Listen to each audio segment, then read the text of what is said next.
deeds, the keeper of his conscience, the courier of his news, that we look for strength and assistance.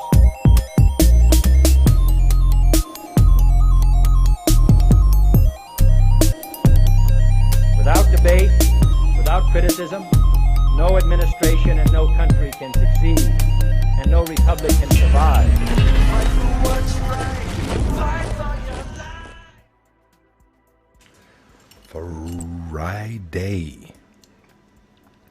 Friday, March 27th, 2020. Got a little pop-in show here for the Friday evening news flow. We got Ben with us, Legacy Truths in the house. I see a few of the Patriots and just mods in general. Welcome to the show. Again, if you're new to the channel here, make sure you are subscribed. Make sure you hit that button down below. Take a look down in the comments. Be part of the live chat. Engage. We always encourage you to put all your own evidence together, connect the dots, come to the best conclusions. Watch everybody, read everything you can, believe none of it until you can verify it. That's some of our best advice here at the Patriot Hour. Instead of saying, come here only, listen to us only, which you get a lot of times with the mainstream media. Okay, so let me get everything engaged here. We got our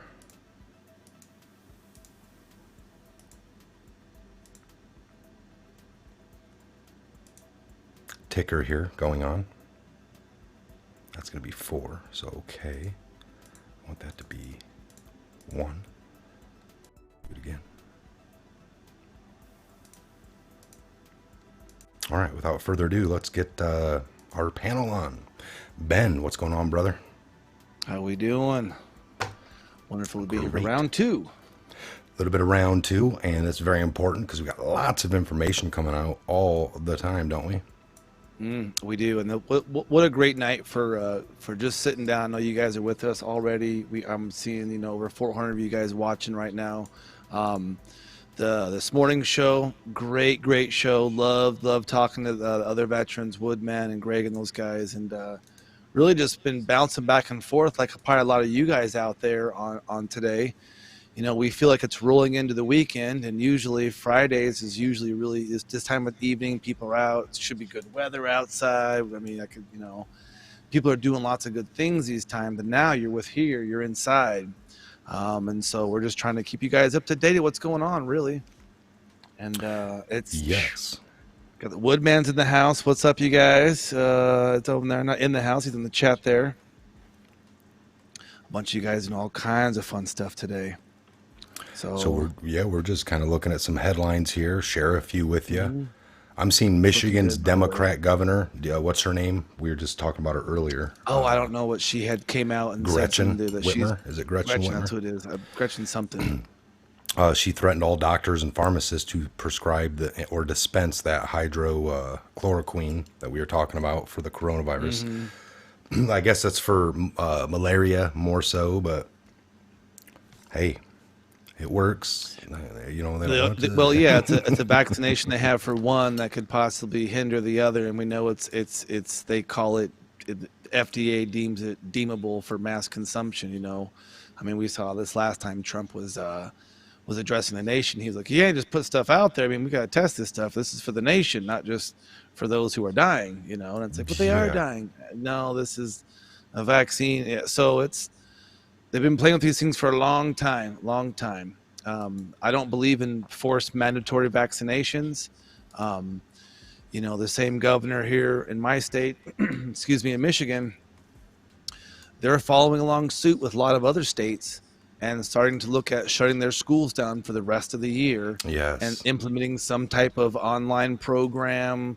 Earlier today, Greg was saying that he just took off to go to his local schools to pick up tablets for his children because they're now home for the rest of the year. I've been communicating a little bit with some people around me today, and some people are, it's not going to ever change. It will never be normal again. never be Define normal. And we're like, normal. That's like, what do you mean normal? It's been crazy. Like this is the first. This Alicia is my Rice, normal. thank you for the super chat. I just want to shout that out real quick. Awesome. Alicia Rice, I believe. So yeah. So again, on that, let's talk about that because this could upset for everyone's used to routines, which is school, work, Habits. If you come from a divorced situation, sometimes you have the drop off and pickups with schedules, and then there's even the further ones of like people that are out of state. So you got interstate travel. So now with the crisis going on, and we know restaurants are limited. Brother. Yes, Keep it going. We don't know how much longer before restaurants could, possibly. They're already like not taking people in, inside. It's like eat out only, drive through only. So hopefully that continues.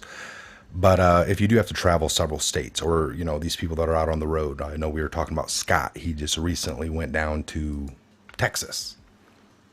And that was the same thing. Where I'm like, hey, man, they're starting to shut stuff down. I'm just letting you know. Hopefully you can get back. He got back, no problem.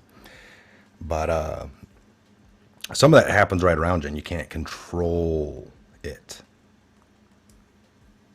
Regardless of what you can maneuver. So again, and this is just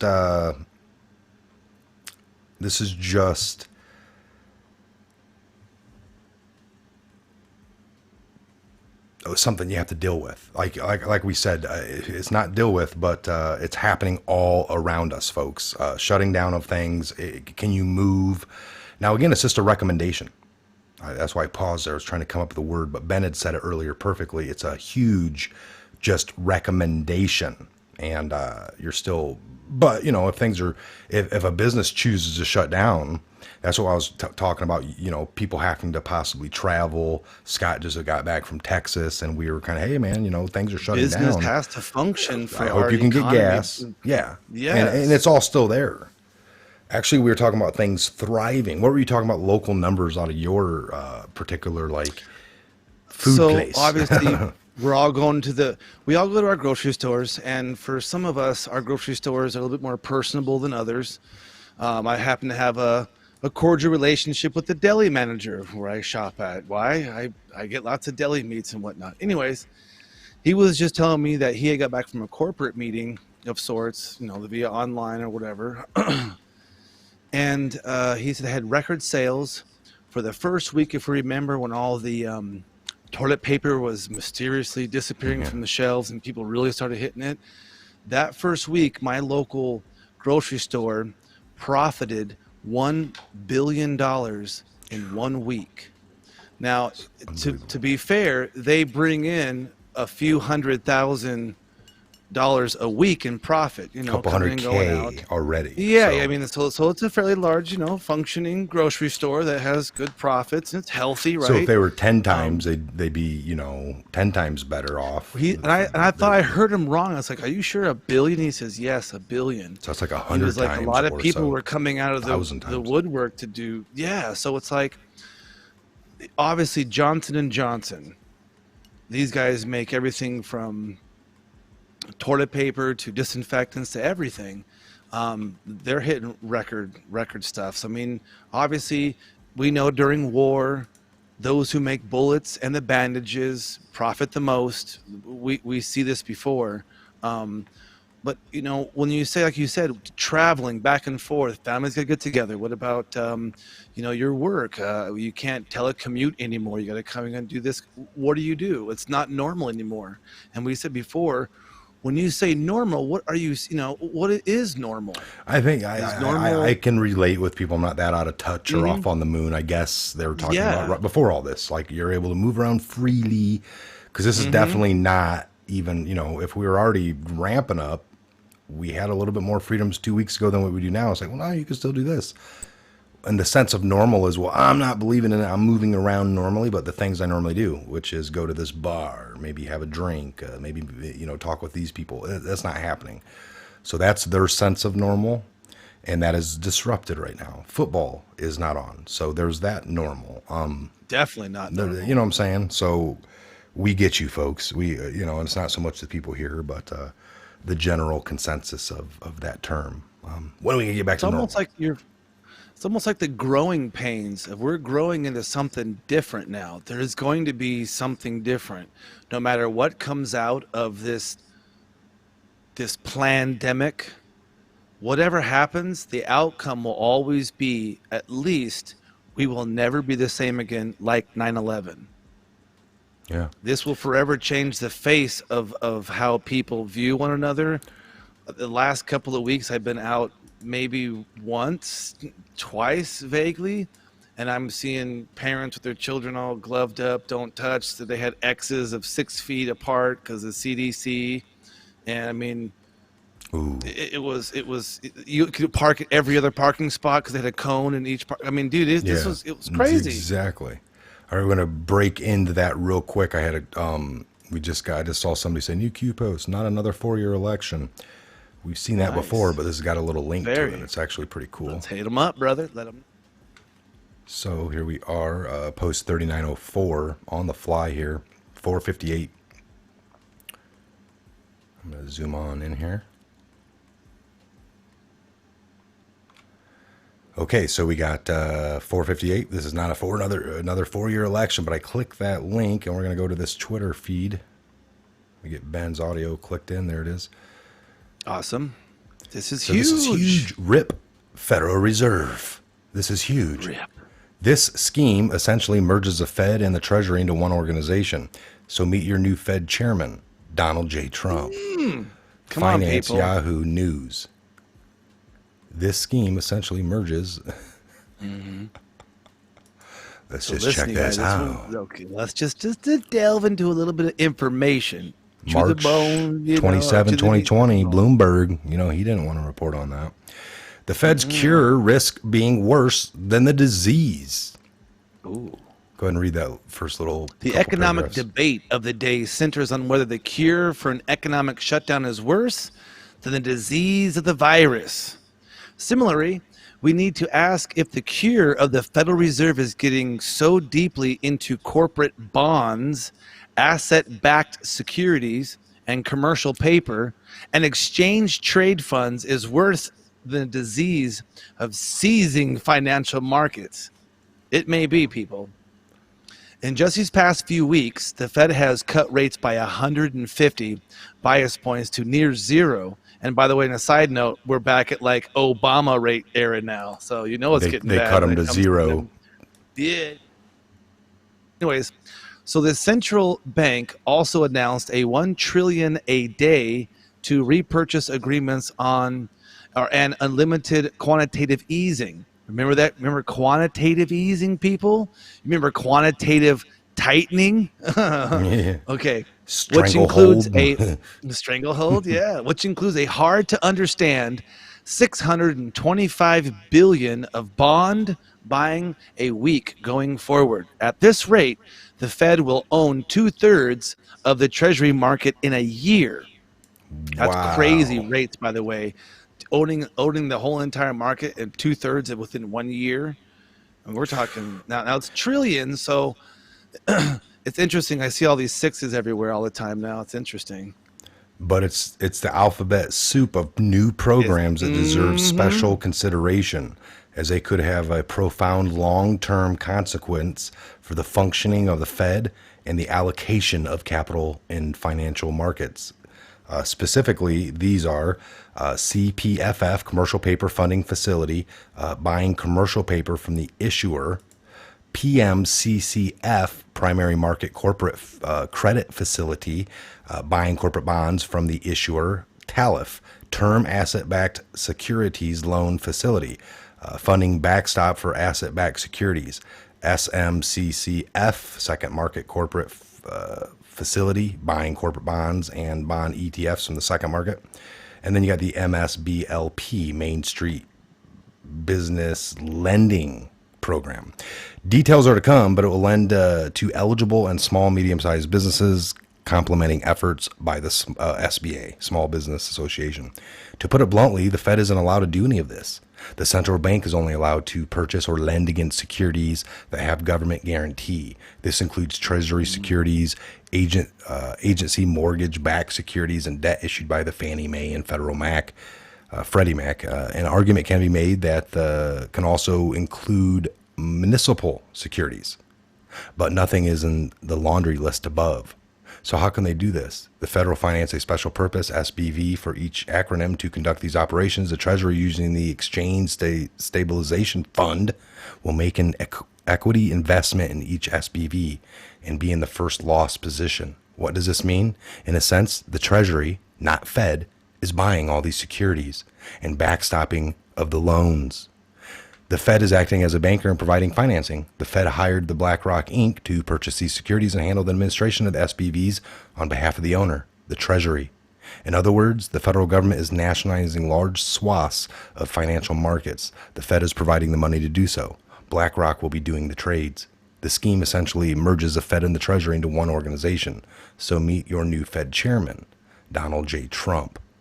In 2008, when something similar was done, it was on a smaller scale. Since few understood it, the Bush and the Obama administrations ceded total control of these acronym programs to then Fed Chairman Ben Bernanke. Yeah. Who unwound them at first available opportunity. Now, 12 years later, we have a much better understanding of how they work. And the president, who has made them very clear of how displeased he is at the central bankers haven't used their considerable power to force the Dow Jones Industrial Average at least 10,000 points higher. So I'm not really, I don't know if this is what this is in a nutshell, you guys, what they're saying is forever since the conception and birth of the Federal Reserve, it has been a private organization. In 1971, when we went bankrupt and went fully off the gold standard, they kind of became like the acronym agencies now. They're kind of a hybrid organization, right? They have their own chairman. They have the board. Do we know who the board members are? No, we don't. We international bankers, baby. We don't know. They say international bankers. We don't know. It's private. Now, once they merge that corporate structure with the U.S. corporate structure in D.C., that's one merging. And you see they're already putting a lot towards the Treasury, which is always good, right? The second phase, yes, is once that merging corporate with D.C., now they're a part of that city-state. Once that now approaches our Treasury, it becomes under the sovereign rule of we the people. Remember, folks, the Treasury has been dead for a long time with no money into it. Coffers. They've had no powers. Like, yes, they've done menial paperwork, making sure this is happening. We got to balance the budget. It's all, you understand what we're trying to get at here, you guys? They're now incorporating the Treasury, which means that by default, every president will be the CEO of the Treasury/Fed. And I know that one of the posts. Some people are like, that's not a good thing. Is that more in line with our Constitution, Ben? I mean, the original, so what's the guise of the system? The guise of our system right now is that we still print our money, people will tell you, but do we have control of how much we print? No, we didn't, right? And we don't. That's the thing is, yes, we try to explain what the Federal Reserve is in the simplistic form, like Occam's razor. We print the money that they tell us how much we can print. That's pretty much it. And everything else is real technical. They got to borrow treasury or government bonds. We talked about bonds earlier. We got a little depth in that. But it's like we're asking them how much we can print. And that's why everything is functioning off debt. Everything, all banks function off of debt. Why is our debt keeping getting larger and larger and larger? Because they just create more money in the system, not really actually hard currency that comes from our mints that we learned earlier today, how many are operational and how many were operational, which was great. If you didn't know about that, catch the last episode. You'll love it. So what does this mean to you, just us stumbling across this Fed article here? I mean, is that more of a better thing? If I can quote Q a little bit, if I remember it, he says the Fed wasn't going to be abolished, but highly revised. Revamped or revised. Something. Yes, and so revamping, you can nationalize companies, corporations. They've done it before in the past, but Trump doesn't like to do that because that's technically fascism. However, if you nationalize or suck in a company, that was pretty much almost private, but a little bit with the government, and you make it governmentized like the Federal Reserve, you now take control of the very thing that had control over us. And now you dictate from the Treasury, which is backed up by we the people voting on, and it has to be transparent. The biggest thing is the Federal Reserve was never transparent and has never been audited fully. Well, yeah, people will argue with you. No, they sent off paperwork from inside the belly of the beast. They sent out paperwork. Self-auditing, and here's your data. Yeah, it never has been audited by we the people. You come and knock on the door, and they open the flap, and a piece of paper floats out, and it's like, here's our numbers. And you're like, oh, thank you. So yes, he's correct in that statement. They've never, in their 100+ years of existence at this point, they're over 100 years, 1913 to. I believe 1913. I believe some of theirs when it really started. G. Edward Griffin on the Jekyll Island, the Creature from Jekyll Island novel, basically goes over all of that kind of stuff, and it's the Federal Reserve Act. So if Yahoo in the mainstream's calling this a scheme, it's got to be good. It's a scheme to get you guys back in power of your monies. It sounds decently a good step. I mean, I want to look into it a little more, but I like the fact that idea. It was talking about everything was the treasuries, and now they're just loaning, and it's not. It's a little different. So some people are saying it's to bankrupt them, to do this or to do that. I'm not. I don't know. We're looking. Well, we know that JFK did try to bankrupt the New York Federal Reserve by reissuing Treasury silver certificates to try to get those in circulation, and people to start get the, hey, I'm going to start using American silver certificates instead of these Federal Reserve notes that I see right here. And of course, we know how that kind of happened. Of course, I think there's other things involved as well, but I mean, it's been done before, but not quite like this. I agree. Almost like Sun Tzu's art of war, taking over the enemy from within. Yeah, no, just hold him up. Winning. I'll be right back. Keep this up, brother. Yep, just him winning will be known, folks, as the art of the presidency. We already talked about that. I'm gonna do a little bit of Twitter trolling here. See what people are talking about underneath this very drop. So this is huge. RIP Federal Reserve. This scheme essentially merges the Fed Reserve, the Fed and Treasury into one organization.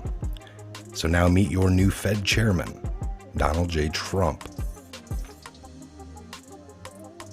And he's doing a little bit of dancing. Dancing, rancing. Hey. Winning. And the gears of the Q clock go round and round. Because the wheels on the bus go round and round. Always 10 steps ahead. I like that. I agree.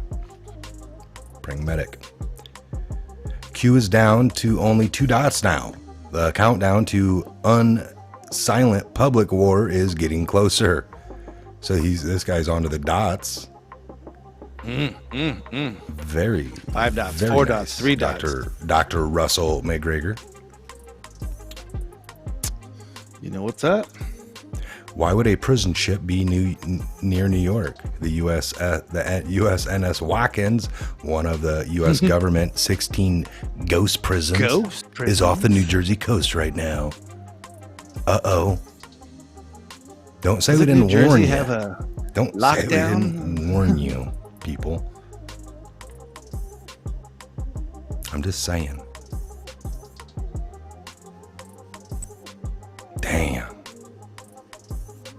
Look at what I wouldn't be to be on that ship swabbing the deck right now. Swabby. I'd play swabby. I'd be cook. I'd play cook. I'd use my extra Steven Seagal to get myself some pair of eyes to see I can't be seen on screen, see who's who and what's what. That's what I had texted Fluid Pro the other day. I was like, God, what? Or no, it was this other guy. I was like, what I wouldn't do to have you on that ship swabbing the deck. He's like, why me? Look here, Seaman. I'm gonna tell you something. This D Seaman tells you something. You hop to it. You know what I'm saying? Paint the shit. That is printing 1 million every second. Yeah, most people don't have any idea Wyatt, that the Fed is costs not are reserved. deplorable. It's not.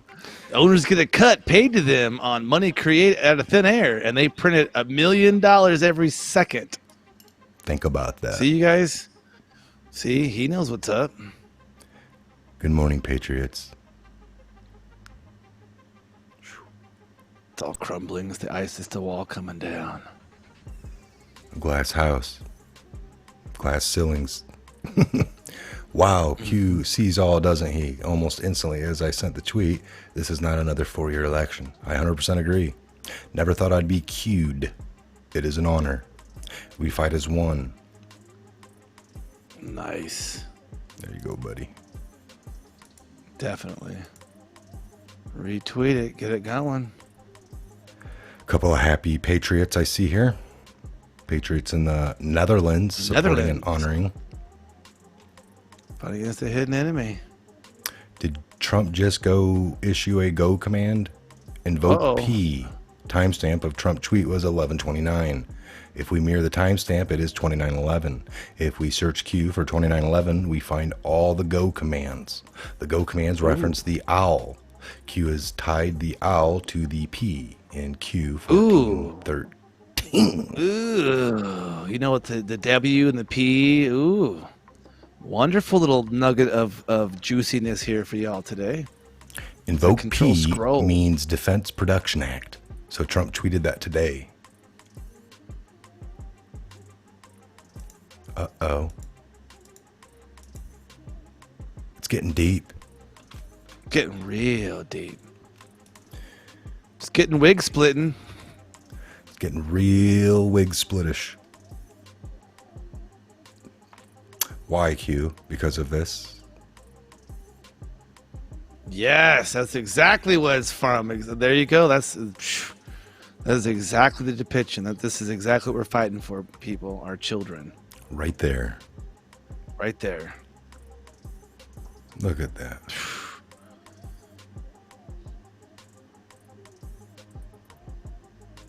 So, I don't know for those of you going to miss the Fed Reserve.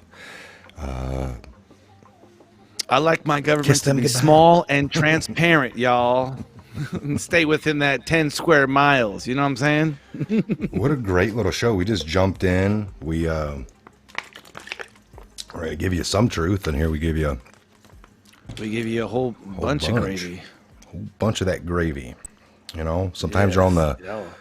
you're on the biscuit, you're on the gravy train with the biscuit wheels, and things are just rolling real good.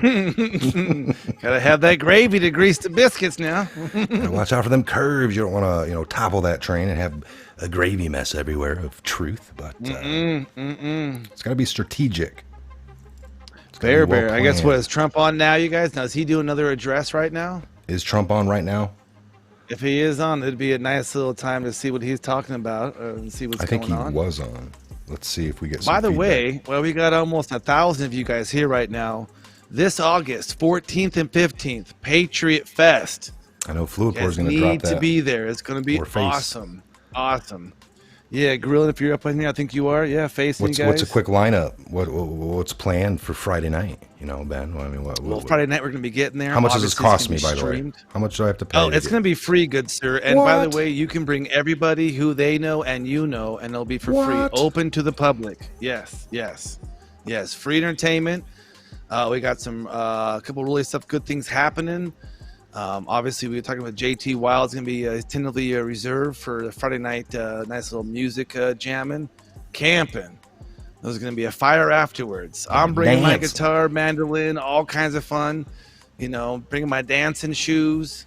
We're going to hang out, camp out. The next morning, we're going to get up, do a beautiful flag retirement ceremony hosted by the Bristol Post 143 American Legion out of Bristol, Indiana. You've never been to a flag retirement, folks. Mind blowing. It is. Get you It's actually some. retiring. It's about what? We did about 10, 20,000 flags last year, something like that. It's We've crazy. been to y'all. it. I think we've been to probably a dozen of them at this point, or not. Probably at least 6 or 7 good ones at this Legion.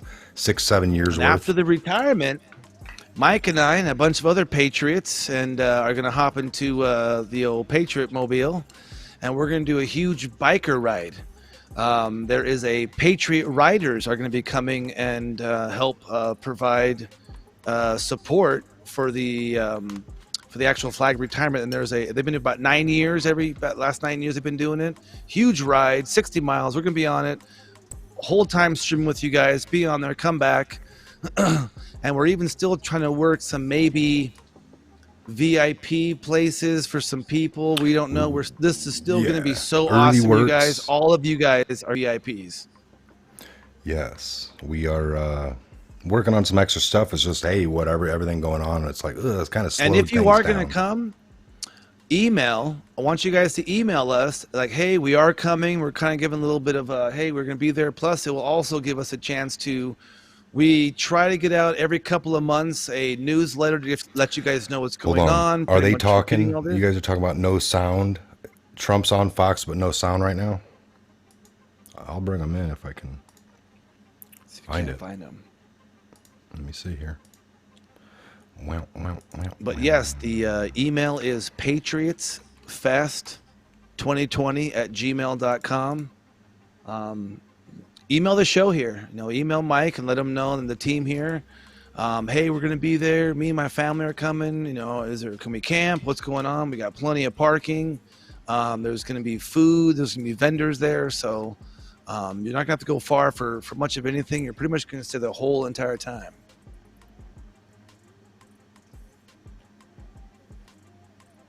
Timberwolf, Timber. There you go, Face. You're awesome.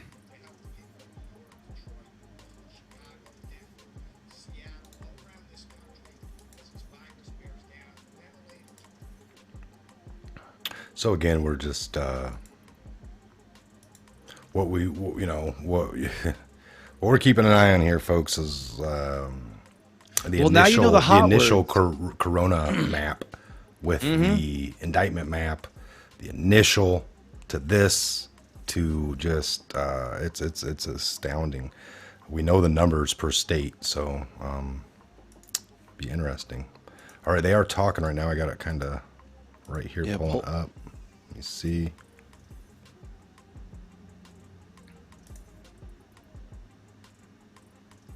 Periodically moving as fast as possible. Over the last several days, we ran into roadblocks with GM. We cannot afford to lose a single day, particularly over the next 30 to 60 days. So President Trump invoked the Defense Production Act as a way of enhancing and accelerating this mobilization. I salute him for doing so. It's going to make my job so much easier. For the most part, we've had tremendous cooperation from the private sector. Today, sir, was the right day to do it. Thank you, sir. Thank you very much. Thank you, Peter. And good luck. My administration is marshaling the full power of the American government, and we will do that, and that's what we've done, and we will continue to do it until our war is won. Economic, scientific, medical, military, and homeland security, all of this to vanquish the virus.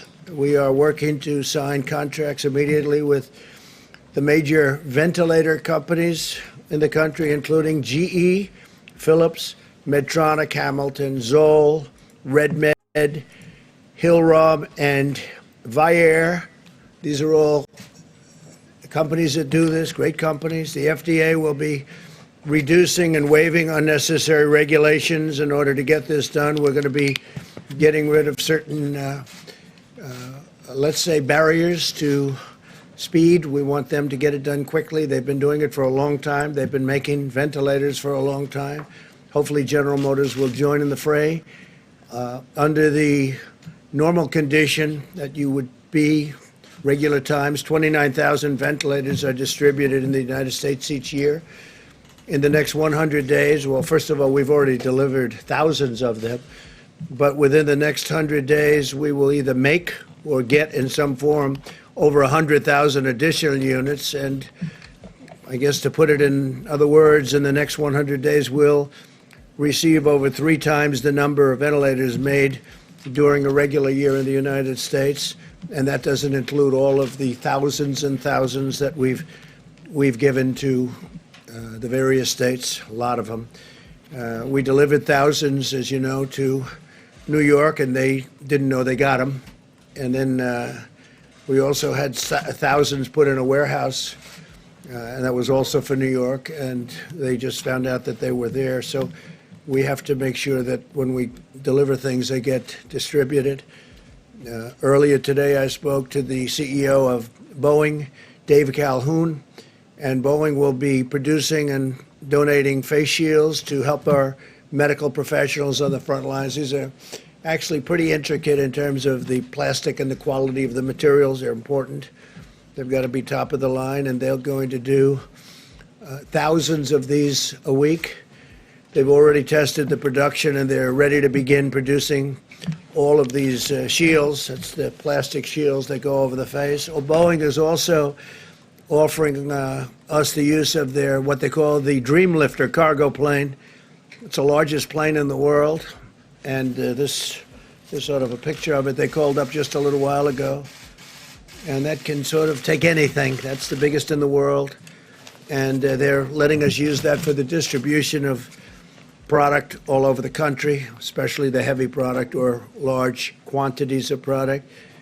And Boeing will dedicate up to 3 planes to the mission of flying medical supplies anywhere we need it. Each plane can carry 63,000 pounds of cargo per flight. That's a lot of cargo.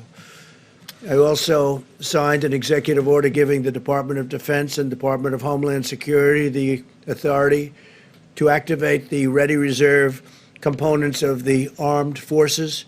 This will allow us to mobilize medical, disaster, and emergency response personnel to help wage our battle against the virus by activating thousands of experienced service members, including retirees. We have a lot of people, retirees, great military people. They're coming back in who have offered to support the nation in this extraordinary time of need. And they come back in, they don't say how much, they don't say what are we getting paid, they just want to come back in. It's really an incredible thing to see. It's beautiful. This afternoon, I also signed into law $2.2 trillion in urgently needed relief for our nation's families, workers, businesses, and Americans of every race, color, religion, and creed. And the $2.2 trillion goes to $6.2 trillion, depending on need. So it's the largest bill ever signed, and not just emergency relief, but of any kind. We've never signed a bill of that magnitude. And, you know, incredibly, it was 96-0 in the Senate, and it was essentially the same thing in Congress. They did it very quickly. In the House, they did it very, very quickly. So if you look at Congress, what they've been able to do, the House was voice vote, I guess they would call it, and something like that rarely takes place, and 96-0 in the Senate for the largest bill in the history of our country. That's pretty good. And I want to thank Republicans. I want to thank Democrats for coming together for the whole of the nation. And this is a great thing, a great victory. This is going to save companies that are incredible companies, but that are going to need some help because of what happened. A month ago, they were outstanding. They were having the best year they ever had. And then we got hit. And so we'll help them out. It's thousands and millions of jobs. It's millions of jobs. And I just want to thank everybody for working so hard. And that includes the people standing with me right here. The legislation extends a vital lifeline to American families and American workers with job retention loans for small businesses. And a big focus of the bill is small businesses. They're really they're the energy. They're whatever you want to call it in terms of our nation. They push. People have no idea how big a factor, Peter can tell you, the small businesses are in this country from an economic standpoint, from a job standpoint. We expand the unemployment benefits for workers very substantially, and direct cash payments will be going to American citizens, substantial.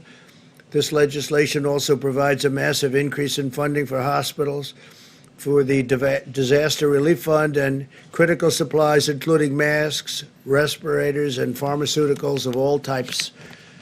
And speaking of pharmaceuticals, as you know, we're working on vaccines. We're getting some good response, and we're working on therapeutics and cures. and we have some very interesting things happening. This afternoon, Apple launched a new tool created in partnership with our task force, the CDC and FEMA. Any individual who is concerned that they might have the virus can now download the free COVID-19 app on their iPhone and answer a set of simple questions about their symptoms and risk factors. It's getting to be a very modernized system indeed. They'll soon receive HHS recommendations on what to do next, including whether they should get tested or not. And again, we only want people to get tested if we think they need it. In a few moments, Secretary DeVos and Secretary Perdue will discuss new partnerships with the private sector that are providing meals to millions of students while schools are closed. They've both been incredible, the job they've done. I appreciate them very much. We're grateful for the assistance of Niran Chaudhary, CEO of Panera Bread Company. They've been so incredible to us.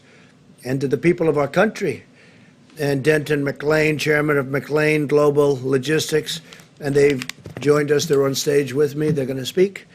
Throughout this ordeal, I've been awed and inspired by the American people more than anything else, more than anyone else. Americans of every walk of life have followed the guidelines, shown incredible compassion, and sacrificed greatly on behalf of their fellow citizens.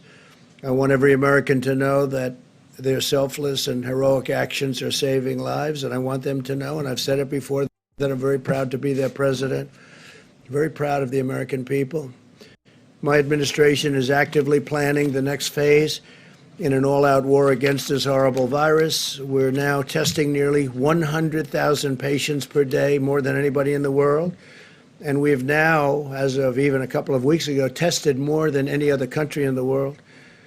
And our capacity continues to grow. Widespread surveillance testing will allow us to monitor the spread of the virus, and we're doing that quite accurately. And Deborah and Tony will be speaking about that, and coordinate with the states to contain new hotspots as they arise with a targeted, fact-based, and data-based approach. It's all data-driven. This surveillance testing will soon enable us to publish updated guidelines for state and local leaders. We want every county and region in the country to have the on-the-ground evidence that they need to determine the mitigation measures that are right for them. Each location is different. Some are very, very different. Some are day and night. Some are in great shape and some aren't in great shape. And we'll be able to have very accurate information very shortly. We already have a lot of that information. America is bravely battling this pandemic through cutting-edge science, medical innovation, and rational, deliberate, and determined vigilance. No effort will be spared in winning this war. We're going to win the war. Hopefully, we're going to win soon and with as few lives as possible lost. You see what's going on all over the world. You see the lives. You see Italy. You see Spain. You see all of these countries going through so much, going through such hell. And we're all in very strong communication. I can tell you our professionals are dealing with them every day. Many of the countries, so many countries, but many of the countries we're dealing very directly and closely. And we're going to be in very good shape in terms of certain equipment that's very hard to get, very hard to manufacture, and at the right time we'll be distributing that equipment throughout the world to other countries. Boris Johnson was asking for ventilators today. As you know, he's tested, unfortunately, he's tested positive, and it's a terrible thing. But he's going to be great. I'm sure he's going to be totally great. But they want ventilators. Italy wants ventilators. Spain wants ventilators. Germany wants ventilators. They're all calling for ventilators. Well, we're going to make a lot of ventilators, and we'll take care of our needs, but we're also going to help other countries. So I just want to thank everybody. I want to thank our great American citizens, and a lot of incredible things are happening, really happening, and it's too bad. I was saying before, we had the press conference when we had a signing ceremony when we signed the largest bill in our history, and I said, think of it, 22 days ago, we had the greatest economy in the world. Everything was going beautifully. The stock market hit an all-time high again for the over 150th time. during my presidency, and the world was looking good. And then we got hit by the invisible enemy, and now you have countries all over the world reeling. But we're winning it, and we'll be bigger and better and stronger than we were even before. And we will also have apparatus in place that works. We won't have broken systems. We'll have incredible systems. So if this should happen again, and hopefully it won't, but if a thing like this should happen again, we'll be able to handle it very much more easily. So with that, I'll take a few questions. Steve, please. Tell us a little bit about these negotiations with General Motors. What were they reluctant to do, or was it a debate over cost or profits? Well, it got to be a debate over cost. We don't want to think too much about cost when we're talking about this. This is not cost. I wasn't happy where General Motors built plants in other locations over the years, not so much during my term, but they built a lot of plants in other countries. I won't name the countries, but you can imagine. And so I didn't go into it with a very favorable view. I was extremely unhappy with Lordstown, Ohio, where they left Lordstown, Ohio in the middle of an auto boom because we had 17 car companies coming in, and then they were leaving one plant in Ohio. I love Ohio, and what happens? That became the story. Not that all these plants are moving in, but that you had one plant they were leaving. And frankly, I think that would be a good place to build the ventilators, but we'll see. We'll see how that all works out. But so I wasn't too thrilled, and then we thought we had a deal for 40,000 ventilators, and all of a sudden it became 6, and then price became a big object. But Peter Navarro is going to handle that, and Peter will do a very good job. We'll see. Maybe they'll change their tune, but we didn't want to play games with them. Yeah, Mr. President, 2 questions for you. One on state quarantines and the other one on the search for treatment. The first one, over the last 24 hours, governors in multiple states, including Florida, Rhode Island, have issued quarantine orders for travelers coming from other states. Orders? Quarantine orders, yeah. And they are intercepting people on highways, at airports. They say this is at the recommendation of your administration. Is that true? And if so, why doesn't your Well, I think I'm administration going to just... let Tony speak to that a little bit later, but we're being very strong on quarantine. We're being very strong on people not leaving, especially certain states, and going to other states where they have less of a problem. I mean, you're hearing constantly about people leaving New York and going down to Florida, and New York obviously is a hot spot, and that's why we're building all those hospitals in New York and all those medical centers in New York. So we'll let Tony answer that, but specifically, you have to understand, we're not playing games. John? Mr. President, if I could come back to the invoking DPA. This morning you tweeted about it, and I'm told it was coincidentally, not long after that tweet, Ventec and GM announced that they had reached an agreement to at their Kokomo, Indiana plant, which is a clean facility that makes electronic equipment, produce up to 10,000 ventilators a month, with the first ones to be delivered in a couple of weeks. So why the need after that to invoke DPA? It wasn't after, it was before. And we just were not getting there with General Motors. We weren't getting there. We're getting there with a lot of other companies, and we have the people that are doing it for me in the room right here. And we can talk to you later about it. But we have to get these people on board. We're not looking to get into a big deal on price. We're not looking to be ripped off on price. We don't want prices to be double, triple what they should be. So General Motors, we'll see what happens. But now they're talking. But they weren't talking the right way at the beginning, and that was not right to the country. If I could just follow on that, Mr. President. Last night you told Sean Hannity you didn't think that there was a need for 30 or 40,000 ventilators, yet today you basically federalized General Motors to produce tens of thousands. Well, I think there's a very good chance we won't need that many. And I think, frankly, there's a great chance that we're not going to need that many. But you know what? There are a lot of other people that are going to need them. We have countries all over the world that are friends of ours, and we will help those countries. We're in a position to do things that other countries can't. So we have sort of an interesting position. We can make them because we're going to be making over 100,000 pretty quickly. So we can make them. And if we don't need them, John, that's okay, because we can help Italy and we can help UK, Boris Johnson specifically. I mean, when I say, how are you feeling?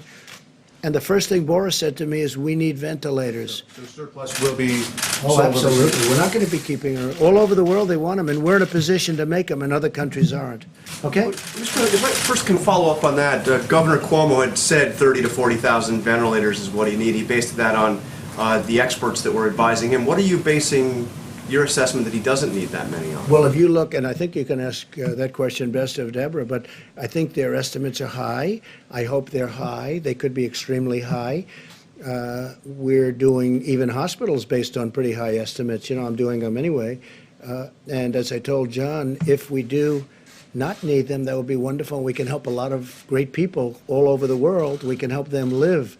But I think his estimates are going to be very high. We're going to see. Don't forget, we sent thousands of ventilators to New York, and they didn't know they got them. Then we sent thousands of ventilators to New York. They have a warehouse, a New York warehouse in Edison, New Jersey, which is an interesting thing. And we sent them to Edison, New Jersey. They were in the warehouse, ready to go, and New York never took them. So they knew they were there. So we have to get people lined up. But we've given them, and I'm not blaming New York. Look, this is something that's of a magnitude that nobody's ever seen before. But I'll tell you what, the federal government's done a hell of a job. So we sent thousands of ventilators to New York, and they didn't know about it at the time they were complaining. Thousands. We had 2,000, and then 2,000, and then 4,000, and they were going there in large numbers. And then before that, we sent many thousands. We want to have so many that we do have more than we need because we can send them to other great countries, that other countries that have been our friends, and they'll never be able to do it themselves. Yeah, Said that please. some of the governors are not appreciative of what the federal government's done, and you've suggested that some of these governors are not doing everything they need to do, like that these governors are at fault. Can you be specific? What more in this time of Well, I think we've done a great emergency should these job for the governors state do? of Washington, and I think the governor, who's a failed presidential candidate, as you know, he leveled out at zero in the polls. He's constantly chirping, and I guess complaining would be a nice way of saying it. We're building hospitals. We've done a great job for the state of Washington. Michigan, all she does is she has no idea what's going on, and all she does is say, oh, it's the federal government's fault. And we've taken such great care of Michigan. You know the care we've taken of New Jersey. I think if you ask Governor Murphy of New Jersey, how are we doing? I think he'd say great. I think. He's a Democrat. Governor Cuomo has really said we're really doing a great job. And I saw the news conference where he was thanking the people from FEMA, the people from Army Corps of Engineers this morning. I mean, they built a hospital like in 3.5 days. And it's a big hospital in the Javits Center. And they're building medical facilities in different parts of New York. And Governor Cuomo's been appreciative. But, a couple of people aren't. We have done a hell of a job. The federal government has really stepped up. What I'm asking is, what more specifically do you want the governor of Washington? All I want them to do, very simple, I want them to be appreciative. I don't want them to say things that aren't true. I want them to be appreciative. We've done a great job. And I'm not talking about me. I'm talking about Mike Pence, the task force. I'm talking about FEMA, the Army Corps of Engineers. There's no country in the world could have done what the Army Corps of Engineers has done and is doing. Now they're going in and building they're going into hotels and renovating hotels. That should be for governors to do. That should be for states to do. We have the Army Corps of Engineers so teed up and so stocked up, and they're really psyched, and they're incredible. And there's no games with these people. They're in there screaming, get it done, get it done. There's not like sitting around taking it easy. These are workers. These are incredible people. So I think the Army Corps of Engineers, when somebody, for political reasons, wants to blame, I view that as blaming these incredible people. Nobody's ever seen it. I don't know if you've been to the Javits Center. Now, I've seen it. I would love to go there, but with all that we're doing, we will be tomorrow at the hospital boat. We have this incredible hospital boat. It was supposed to be ready in 3.5 weeks because it's under maintenance, a big maintenance contract. We were able to get it done quickly. We were able to stock it up to the top, and it's leaving tomorrow at 2 o'clock. It's leaving Virginia. It'll be in New York on Monday, weeks ahead of schedule. I think even the media, I think the media and governors should appreciate it. And I have to say, the media's been pretty good, and the governors have been really good, except for a couple. And with them, it's just political. How's Trump doing? Oh, well, I don't know. Let's blame. Because we have done a job the likes of which nobody's seen. So it's the words they're saying that you're concerned about. I think they should be appreciative, because you know what? When they're not appreciative to me, they're not appreciative to the Army Corps, they're not appreciative to FEMA. It's not right. These people are incredible. They're working 24 hours a day. Mike Pence, I don't think he sleeps anymore. These are people that should be appreciated. He calls all the governors. I tell him, I'm a different type of person. I say, Mike, don't call the governor of Washington. You're wasting your time with him. Don't call the woman in Michigan. Well, it doesn't make any difference what happens. The governor of Washington? No, you know what I say? If they don't treat you right, I don't call. He's a different type of person. He'll call quietly anyway, okay? But he's done a great job. He should be appreciated for the job he's done. Yes, ma'am. Given that older Americans are advised to stay at home and avoid travel, is it absolutely necessary for you to go to Norfolk, Virginia tomorrow to wave goodbye to the ship? No, but I have spirit for the country. I mean, we have sailors, we have doctors on that ship, we have everything. I mean, I'm not going to be jumping around in a huddle. But, yeah, I think it's a great sign. The President of the United States, they got a ship out of maintenance, completed all the work in a fraction of the time. You know, it was supposed to be there for 3.5 additional weeks. So they got it done, and it's in great shape. And they're sending it up. So the answer, it's a good question. It's a fair question.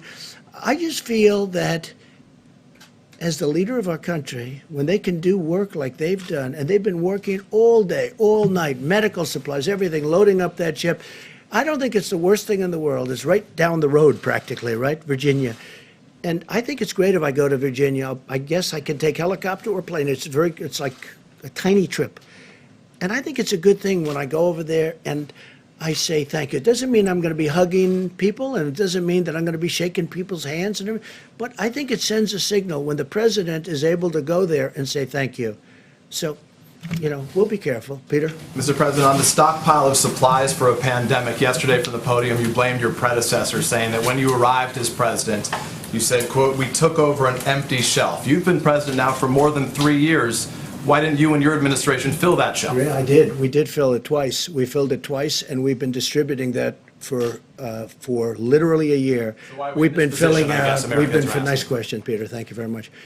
We've been filling it out, and we've been filling that stockpile many, many times. It's been filled many, many times, and now what we're doing is something different because I think it's better. We'd fill it, so it comes from wherever the point of manufacture or whatever is. We fill it. And then we go, now it's full, now we take it and we distribute it around. Now what we're doing is we have an emergency. We're saying, go direct, go direct, go direct. We fill it only where necessary, but now we're trying to go direct. So they drop it off in New York, or they drop it off in Michigan, they drop it off in Virginia, wherever it may be, Florida. Well, Florida's getting a lot of things. And we're finding it's a much better system. But we've filled and we've stockpiled many, many times. Yeah, we ended up with an empty shelf. Yes, please. You spoke to Chinese President Xi yesterday. What did he tell you in terms of data that he's going to share and how they got the number of cases to go down? So I had a great conversation with the president of China last night, pretty late in the night. It was fascinating to me. You know, they have it's a different kind of a world. It's a different form of government, to put it mildly. We talked for a long time. We talked for at least an hour, I guess. And one of the things I was asking him is, you know, when did you notice that this was happening? We talked about the whole concept, how it happened, when it happened, what was the most effective use? I mean, was it the fact that, you know, distance, was distance the best thing? We talked about everything. And he's gotten and developed, because they're ahead of us from the standpoint of time. It happened there actually long before it happened here. By the way, it would have happened here a lot sooner had we not kept those people out, the Chinese people coming over to the country, had we not kept them out. But we talked about it because he's had additional experience of having been much earlier. And he's developed some incredible theories, and all of that information is coming over here. A lot of it's already come. The data, we call it data. And we're going to learn a lot from what the Chinese went through. Our relationship with China is very good.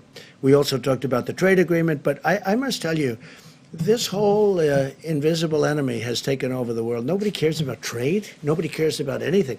You want to talk about trade, they immediately get back to this. So we really did. We talked about trade. You know, they're starting to buy very heavily from the farmers under the agreement, under the trade deal that we just signed. But honestly, he, me, all of us, everybody's talking. You turn on television, you read the papers, it's all about this. And you know what? It probably should be mostly about this.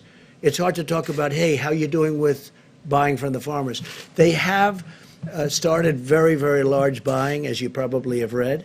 But what we really focused on was this. Did he ask I also said, how have you done with cures, and how have you done with respect to discuss that? And, they're doing like we're doing. They're working on it very hard. They think they have some interesting things have been determined, and we'll see what happens.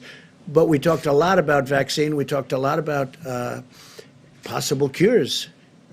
How good would that be? I mean, that's game changer. So we'll see. And by the way, we have various things happening right now having to do with cures and vaccines, and I think we're doing very well, especially in the vaccine thing. I think we're very close. But as Tony will tell you, that's a long testing process. So we'll see what happens. You to suspend tariffs? He never asked me to suspend tariffs. No, we're taking in billions of dollars. He never did ask me that.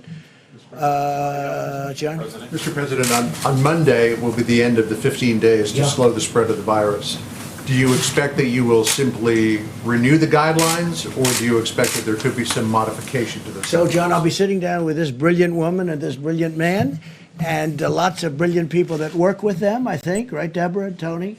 And we'll be sitting down on Monday or maybe Tuesday, depending on which is the best for everybody, and we'll be making that determination. Okay, we'll be making it. And by the way, obviously, we're not doing it for New York. You see, New York is just coming into this really heated situation. We're building a lot of things in New York right now that nobody thought would ever be building. A lot of things are happening in New York. So obviously, but we are talking about possibly other parts of the country which really aren't affected to any major degree. Or maybe we won't do that because maybe at the advice of a lot of very talented people that do this for a living, they won't want to do that. They won't want to expose anything. They want to do it all at one time. These are the kind of things we'll be talking about. So for people at home who are wondering, how long are we going to have to live like this? What advice would you give them? Well, it depends. We do want to flatten the curve. We want to see that curve start heading down in the other direction at a minimum. And we really have to talk about areas of the country that have not been affected or certainly have had a very small effect. And we'll see. I certainly want to get it open as soon as possible. I don't want it to be long, but we also want it to open safe. Otherwise, what did we do? So could it be months? I hope not. I hope it's going to be sooner. I hope it disappears faster than that. I really think that the people of our country have done a great job. Last night, I was watching, and I'm looking down Madison Avenue and Fifth Avenue. John, there were no people in the street. I mean, normally you wouldn't be able to see the sidewalk. There'd be cars all over. It'd be like rush hour stuff. I'm looking at it, and I'm saying, I can't believe it. There are no cars. There are no people. There wasn't one person on Fifth Avenue walking down the street. I've never seen that before. I guess maybe at 1 o'clock in the morning, 4 o'clock in the morning maybe, but I've never seen that before. The people have been incredible. They've really been, when you talk about distancing, social distancing, I mean, we don't have a law. We're not going to put them in jail. And yet, they're really, I think there's two things. Number one, they are afraid. And number two, they really are wanting to win this thing. Yes, please. I wanted to ask you about United Airlines said today that they're worried that there's not enough money for them in the $2.2 trillion bill that you just signed, and that at the end of the sort of aid period, which would be the end of September, where the restrictions on layoffs come off, that they could be seeing significant layoffs. Sure. And so I was wondering what your reaction to that was, and what the administration might do to prevent. So sure, it's a good question. We have brilliant people. We have a tremendous amount of money, and we have brilliant people that I'm taking from Wall Street with Secretary Mnuchin, who's done an incredible job, a brilliant guy. I'm taking from Wall Street, people that I've known, that you all know, the top people in the world. They don't want money. They don't want, will they get something? I guess maybe they'll get, who knows, peanuts, what they want compared to what they would normally get. I'm taking the smartest, the most brilliant people in the world in finance, and they're going to be dealing. I'm not going to hire somebody that's never done it, that's a political person or anything else. We're getting the most brilliant financial minds in the world. I know all of them. You know all of them. You read about all of them. I guess some you don't read about, and they're probably the smartest of them all. But the fact is, we're taking these brilliant people, and they'll be dealing with United, and they want to help. Look, the airline business, I'll tell you right now, the airline business has always been a tough business. It's always been a very tough business, tough to make money with. It's got every barrier you can have, that business has. But for our country, it's very important. We have to take care of our country. We need the airlines to stay. It's also big for jobs. So we will be able to handle United, and we'll be able to handle Delta, and we'll be able to handle all of it. We have plenty of money. Now, will we end up owning large chunks, depending on what these great geniuses decide, along with the executives of the different companies? You know, it's possible. And they'll make a better deal on the loan, but the taxpayer will then end up owning a big chunk of companies. As an example, Boeing. Boeing, until a year ago, was the greatest company, I think, in the world by far. There wasn't anything close. I believe it was 1% of GDP, okay? Think of it. One company, 1% of GDP. It was flawless. Then it had the problems, and then it had on top of it this whole thing with the virus. So Boeing will probably need a hand, and we're going to bring Boeing back to health. But we have the smartest people in the world. We have the smartest, I don't even know if you know that. I think this could be the first time you've heard it. People like Larry Fink we're talking to, and that's BlackRock. And we have, you know, the smartest people. And they all want to do it. They all, I mean, this to them, they love this country. They all want to do it. So we're speaking to people like that, and they'll be able to work it out. I guess my question is, there's probably a tension between bringing companies back to economic health and protecting people's jobs. And I'm wondering if you're going to intervene and ask Treasury Secretary. No, I think they're the same thing. I mean, you know, bringing people back to health and protecting people's jobs. To me, and I'm okay at this stuff, that's the same thing. I'm in a much different position as president than if I were an investor or something. But I want to bring them back to health because I want to preserve their jobs. But I also want to preserve airlines because that's preserving lots of other jobs. That's preserving the travel and leisure industry, which is perhaps the largest industry in our country if you add it all up. You add up all the hotels and all the traveling and all the planes and everything else, probably by far the largest industry in our country. So saving the airlines is very important. And the airlines were all doing well. You know, the airlines were doing record business a month before this today, let's say. Even 22 days to be exact, right? When we first started seeing some real signs of problems. They were at record levels. Last year they had a record year, the biggest in the history of the airlines. Everybody was doing well. I mean, I was presiding over the most successful economy in the history of the world. And now we're going to have to rebuild it. And I think we're going to have an absolute incredible fourth quarter. You know, maybe it's slightly after that, to be honest. But it's going to be in that time period. As soon as we get rid of this, I think we're going to have an explosion upward. It's going to be incredible. Please. Mr. President, Florida Governor Ron DeSantis has issued some of the fewest restrictions in the country, yet Florida has the highest percentage of elderly in the country. That's true. Do you believe Governor DeSantis is handling this well? Do you have I do, confidence? because he's a very talented guy. He's a very good governor. Everyone loves him. He's doing a fantastic job for Florida. He was not happy with the people coming down from New York. You know, they're flying down from New York, and he had a state and has a state with, you know, obviously a lot less problems. Florida's been doing really well in the sense of testing. The testing has shown much better results. I mean, they'll talk to you about that later. But no, he was very unhappy with the people coming down from New York, and I understand that. No, Ron's a very tough guy. He's a great governor, and I have tremendous confidence in him. And, you know, he had the beach situation. He resolved that. He will get it all resolved. Yeah, please. I have two questions, Mr. President. First, yesterday in your letter to the governors, you said that you want to categorize certain counties of high risk, medium risk, and low risk. Practically speaking, how are you going to enforce that? How can you stop people from You have high to go risk, louder. for example? You have to speak louder. Sorry. How are you going to stop people from going from high risk areas to low risk areas in your letters to the governors? We have some very, very strong restrictions, but you're right. I don't like it. So we're seeing how it works. The data is coming in on Monday and Tuesday, and we're going to see how it looks. But, you know, can we go to a tougher level? We can, but that causes other problems. We're going to see, and we'll be reporting back very shortly after my meetings with Tony, Deborah, and others that we're going to be meeting, and our vice president. We're going to be reporting back to the media, okay? Please, corner. Thank you. Hi, Mr. President. Owen Jensen with EWTN News. Yes. Millions of school kids across the country are home, including my own, bored, restless, learning a little bit online, but it's better in the classroom. You know that. Yeah. And my kids, they're crawling the walls and climbing the walls, and my wife is about to lose it. Right. So many of them are watching right now. What would you say to those kids right now? Elementary school, middle school, high school. What would you tell them right now who are watching from home? I would say that you are a citizen of the greatest country anywhere in the world.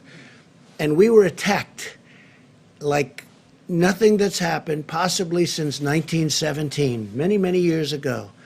We were attacked.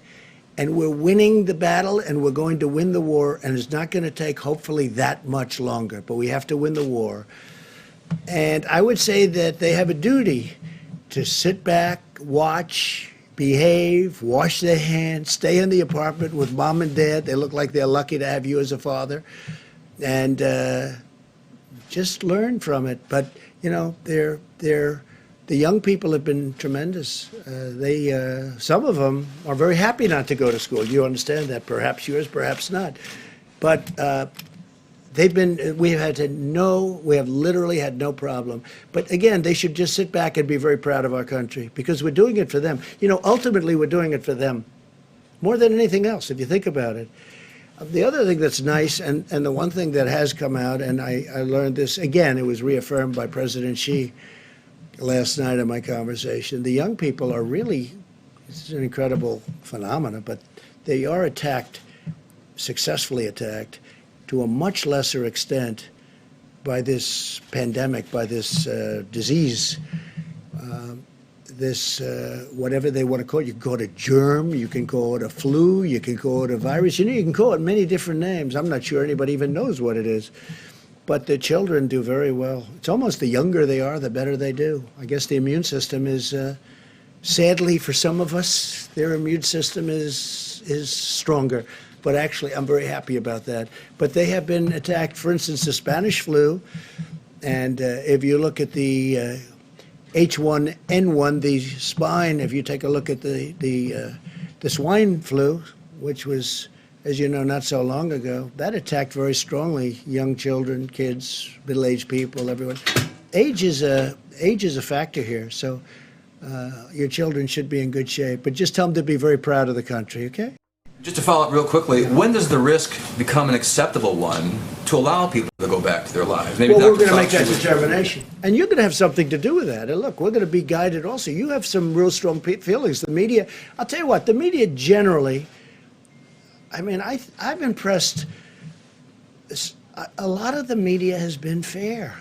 I'm not used to fair treatment in the media. I don't know. I don't know how to handle it. But the media has really been, overall, I think the media has been pretty fair. Some not. I mean, I could tell you who, but what's the point? But the media has really been fair. I mean, they view this as that we're all in a problem together and we're going to win. We're going to win. Please. Yes, thank you, President Trump. New York is currently the epicenter of the outbreak in the U.S. with about half of the cases. Yeah. Yesterday, Kellyanne Conway laid a lot of the blame for that on the mayor, pointing out that he told people to go about life as normal and he resisted closing schools and businesses. I'm wondering if you agree, and also if I could ask you your thoughts on the stimulus bill preventing aid to your businesses. Do you think that's fair, and what are your thoughts on that? Well, that's not happening. I mean, I think they wrote us out. And that's all right, but that's not happening. As far as the mayor of New York, I'll be honest, I didn't know him well. He and I are obviously opposite persuasions, and we would go at it, but we didn't, I don't know if we ever spoke other than to maybe say hello a couple of times. I did down at the World Trade Center Memorial once a long time ago. So I've spoken to him a lot, Mayor de Blasio, and we've really had incredibly productive discussions. I've gotten him a lot of people. We've gotten him a medical center. He's asked for, at Elmhurst, I know Elmhurst Hospital very well. I mean, that was an area of Queens that I grew up in. And boy, you talk about an epicenter. That's really the epicenter of the epicenter. That's really something. We talked about it because that was, you know, very close to where I grew up. And you know, knowing it, being so familiar with it, it's incredible to see where they have the trucks. I don't have to go into great detail, the refrigerated trucks coming up, and I've never seen anything like it. I've spoken with Mayor de Blasio a lot in the last week, We've helped him, I think, a lot. And I've really gotten to like him. I get along with him very well. Now, he wants us to do certain things, and we've produced. I mean, today I spoke to him with the Secretary of Defense, Esper, and we had a great conversation, and we're helping him get some of the things he needs. I don't have to go into great detail, but he's very happy about what we were able to do for him today. And he's like us. He's working very hard. But I can't say anything bad about Mayor de Blasio. I mean, my relationship with him over the last couple of weeks has been excellent, and we've done a good job for him too. Yeah. On the governors, please. There's been a lot of talk about ventilators and PPE and that kind of thing, but what about hospital capacity? And are you prepared for the stories So we're that are doing going that. to Great come? question. We're increasing capacities. Right. We're actually adding on through the Army Corps of Engineers. This is a big job, and we're doing it in many states, not just New York and California. By the way, Gavin Newsom's been terrific, I have to tell you, the governor of California. We're getting along really well. We're working hard for him. As you know, the hospital ship, the other hospital ship, and they are incredible, that just arrived in Los Angeles, fully stocked. But Gavin Newsom has been really good, and so many of the governors have been good. And these are governors that I've been fighting with about different things for a long time, the forest fires in his case, and the border, and all sorts of things. And here we are, getting along very well. So, and I appreciate his nice words. I really do. I really appreciate it. And the people with me appreciate it. Do you have another question? Well, I was going to say on the issue of hospital capacity Yeah. and beds and So, being able to treat good, people and good not question. have them die because they can't have a hospital. Yeah, well, I mean, look, we just started this, we were just notified, and some of the governors have asked us to build hospitals through extensions, through portable hospitals, through things, and, normally this, in all fairness, this is done normally through local government. We don't go into cities and expand a hospital that's existing, but we're doing it now because we really are equipped to do it. We have incredible people, and we're expanding hospitals. We're building many portable hospitals, not only Javits Center, where you have 4, plus you have 4 medical centers, but we're doing it in New Jersey, Governor Murphy. We're doing it in other states. We're doing it in California. We're doing some in the state of Washington, despite the fact that I'm not appreciative of the way the governor speaks. We're doing it in a lot of different locations, and we're doing a lot of expansions. We're also taking over buildings, and the city will go in, or the state usually will go in, take over a building, and we go in and equip it and make it so that it's now hospital functioning. They call it hospital functioning. We're doing a lot of that. Again, this is normally done by governors and then give it to the city to do. You bring it into the point. But we're doing a lot of that, and they're doing a great job, mostly done by the Army Corps of Engineers and FEMA. couple questions on those governors. You and your team obviously have had classified briefings on the pandemic, I assume, for a while now. Were the governors included in those briefings that you would have got in January and February? When did you warn the governors, as you would have had the information first? Yeah, well, they say I had classified briefings a long time ago, which wasn't true. But we've had briefings, and as I know it, the governors have also had many briefings by the federal I guess, government. to tell them this thing was coming. This was a Oh, I think a we bullet knew. I think we knew for a while. But if you take a look, I was the first one to say to China, and I have great respect for China, I will tell you that. But I was the first one when they had the problem to say you can't come in. And if you go back, that's a long time ago. So if I can follow John, up. please. Mr. President, on this question of ventilators, I understand you have a question whether or not New York needs as much as they want. Governor Cuomo is saying 21 days from Here's now. what we're going to have. Are you ready? We're going to have more than we're manufacturing a lot of them now. We're accumulating a lot. We're taking a lot through the act. We're taking a lot. We're actually taking them. And we're going to have, in a very short period of time, and Peter's doing it along with some very talented people, some really talented people. It's very impressive, actually. But we're actually taking a lot. We're going to have plenty. And if for some reason, John, if for some reason you're going to need even more, we're going to be prepared. As an example, we've given out thousands and thousands, which I think you'll know. We accumulated thousands. We give them out. But we right now, I think in the stockpile, we have over 10,000. The reason we don't want to distribute that is for exactly what you're saying. If there's a mad rush in New York, or maybe in Louisiana, or maybe someplace else, we don't want to have given out all of those units, the ventilators, and then in those sections, we give them to Iowa, but they didn't have a problem in Iowa. We give them to Idaho. We give them to lots of different places. And now we have to try and get them back, which is never easy to do. Here's my question. No, John, what I'm saying is this. We are prepared for things that nobody has any idea that would be prepared. And you know what? When I took this over, it was an empty box. We didn't have testing. We didn't have anything. We had a broken system there. We had a broken system with stockpiling. We had a lot of broken systems. And I'm not just blaming President Obama. You go long before that. But in all fairness to all of the former presidents, none of them ever thought a thing like this could happen. But we have right now 10,000 ventilators in stockpile. We are ready to go with those ventilators. What we don't want is where we distribute the ventilators like we did in New York and they didn't need them or they didn't know or they didn't use them. If we need them in New York, we're going to have plenty. Now, we're getting a lot of ventilators in the next short period of time. A lot of ventilators are coming in the next short period of time. We're manufacturing. We went to all of the companies. I read their names. We went to all of those companies. They are going to go, I would say, round the clock, Peter. Is that right? They're going round the clock. Is 100 days fast enough? Like you said, is that fast enough to get 100,000? Because some of these Let's people put need it this 3 way. weeks. Let's put it this way. We've distributed thousands and thousands already. Normally, these would be bought by states, just so you understand. Normally, these would be bought by governors. They were, I don't want to say unprepared, but nobody was prepared for this. What we've done, nobody can even imagine. And by the way, I've had governors tell me, including Democrat governors, they said, we can't believe you've been able to do this. And you go to other countries, and we're not only competing against states, because we don't want to compete against states. We've had a couple of cases where states were buying, we were buying, and I said specifically, because I heard about it, pull back, let the state buy it. Immediately, the price goes way down, and they end up buying it. But we're also competing against many countries, because many countries need the ventilators. That's why I want to build more, if possible. John, maybe we'll take one more question. The question I was building up to is, are you able to guarantee, to assure these states, these hospitals, that everybody who needs a ventilator will get a ventilator? So here's what I'll tell you. I think we're in really good shape. This is a pandemic, the likes of which nobody's seen before. I think we're in great shape. I think that, number one, we've distributed, ventilators is a big deal. We've distributed vast numbers of ventilators, and we're prepared to do vast numbers. I think we're in great shape. I hope that's the case. I hope that we're going to have leftovers so we can help other people, other countries. Everybody who needs one will be able to get a ventilator.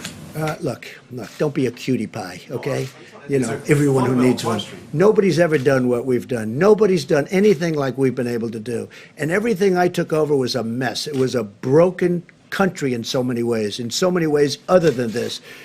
We had a bad testing system. We had a bad stockpile system. We had nothing in the stockpile system. So I wouldn't tell me what like being a wise guy. Go ahead.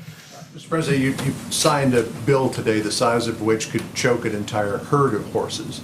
And before you even had a chance to put pen to paper, people were already talking about the need for phase 4. Yeah. Do you see a need for phase 4, and where do you think the priorities would lie? There may be something where we're going to help states, because the states have been hurt very badly. And the beautiful thing about our country is 6.2 trillion, because it is 2.2 plus 4. It's $6.2 trillion.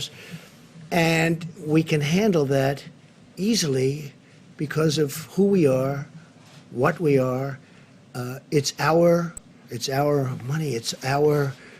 We are the ones. It's our currency. We can handle it, and we can handle. I watched Jerome Powell the other day, and he did a good job. He said, "We'll do whatever we have to do." John, we have to do whatever we have to do. Where do you see the priorities being? The priority is life and safety, and then the economy. Life and safety. Does the Easter goal stick? It seems like earlier in the week you said we love Easter, but now it seems like it could be longer. A lot of things We're can. heading into a long weekend. Yeah. What do you tell those folks who think they're going to have to wait this out for a while? I tell them, if it's your life, then it's your safety. And if we need more time, they're not going to have a problem waiting it out. It's life, it's safety, and it's our country. But we have to take care of people. At the same time, we want to get them out. They want to get out. Our country was built on that. But we have to make sure it's safe, and everyone knows that. Okay, one more question, please. Has your thinking changed over the last 30 days? Thank you. Both the World Health Organization, as recently as today, and your own health officials have said that any treatments that we use for coronavirus should be scientifically demonstrated to be effective. But at the same time, you've said that chloroquine, as an example, could be used as a cure very soon. So is the WHO and your health officials wrong on this point? Are they... So hydroxychloroquine, which is supposed to be the better of the two, seems to have some good backing. We're going to see. Look, Governor Cuomo, we've given him 10,000 units. It's a lot. And they're testing it. It's a malaria drug. It's also a drug for arthritis. But and it's phenomenal for those two things, as you probably know, especially for malaria. But we're going to find out soon. I hope it works. There are signs that it could be doing well. They are testing 10,000 units. It's a lot. And I tell you what, I want to thank the FDA because they approved it immediately. Based on the fact that it was already out for a different purpose, they approved it immediately. So, look, hydroxychloroquine is a very powerful drug for certain things. And it's a very successful drug. There's reason to believe that it could be successful here. Now, the reason I disagree with you, and I think Tony would disagree with me, but the reason I disagree with you is that we have a pandemic. We have people dying now. If we're going to go into labs and test all of this for a long time, we can test it on people right now who are in serious trouble, who are dying. If it works, we've done a great thing. If it doesn't work, you know, we tried. But this is not something that's going to kill people. So we can go in and we can test, or we can take our time. When I was with the FDA, you know, they indicated that, well, we'll start working on it right away, and it could take a year. I said, what do you mean a year? We have to have it tonight. If we don't have it tonight, I want to test it immediately because it's on the market in a different form. So we know that. So from a safety standpoint, at least, we know that. But you're talking about giving it to people who in many cases are dying. So we want to do it the way. This is sort of like right to try. We got right to try approved. For 44 years or more, they couldn't get it approved. We have the best labs, the best doctors. They couldn't get it. I got it approved. Now, if somebody's terminally ill, and if we think we have something that's going to work, we can actually use it. They can use it. And I'll tell you what, you ought to do, when this is over, you got to do a story on that, because we have had some tremendous results. Just before you go, could I ask you something that just popped on Wall Street Journal? It says, headline, the Trump administration plans to suspend the collection of import tariffs for 3 months, according to administration officials. True or not true? It's not even talk to me about it. Just more fake news, John. Look, not even talk to me. They're talking about, the only one I've heard that from, like as an example, China pays 25% interest on $250 billion worth of product that they send in. That's a lot. Everybody keeps saying, oh, are you going to suspend the tariffs? Well, the answer is no, but President Xi never even brought it up last night. It wasn't even discussed. It's fake news. Tell the Wall Street Journal. You know, the Wall Street Journal does a lot of fake news, too. It's pretty amazing. So I want to leave you by just saying I want to thank you for being here. I want to thank the American public and all of the people that have helped so much. And we're going to give the podium to Vice President Pence, who has been incredible. And if he's tired and if he's not answering questions like he should, we have a great reason, because he hasn't slept in about 4 weeks. But I want to thank him because he has dedicated, I mean, he is a dedicated person long before this, but the job he's done has been fantastic. So I want to thank Mike, all the people on the task force, and FEMA and Army Corps, everybody. You've been fantastic. Thank you all very much. Thank you, Mr. President.